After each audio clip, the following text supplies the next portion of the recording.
Hey everybody, what is going on? I hope you guys are all doing well, and welcome to another tutorial video. In this video, I'm going to be explaining to you guys how you can create a welcome email series on Shopify, so let's get right into it. Now for this, we will be using an automation, and to do this, we're going to go ahead and from our admin dashboard, we're going to go into marketing. From here, you'll have this main overview page right over here, where you'll have the option to create a campaign. That is not what we want. We want to go into the automations page right over here. And as you can see, you can view templates, which you have. So let's just go ahead and click on that. And as you can see, you need to upgrade your plan to have a premium subscription to actually be able to access these, but you will be able to create a welcome email series right over here. As you can see, you can welcome a new subscriber. You can welcome pretty much everyone with a discount reminder.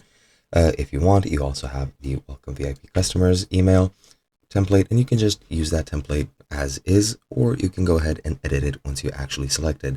Once you edit it, then every time that somebody fulfills a requirement on your site, whether they're a new subscriber or a new member or a VIP customer, they will get the welcome email on their email, and then that is pretty much a better way to market your site and your online store to people, and that will help with actual customer retention. So when they join, they have a higher chance of returning back to your site and using your services. And that is basically it. Hope you guys enjoyed, and I'll be seeing you guys in another video.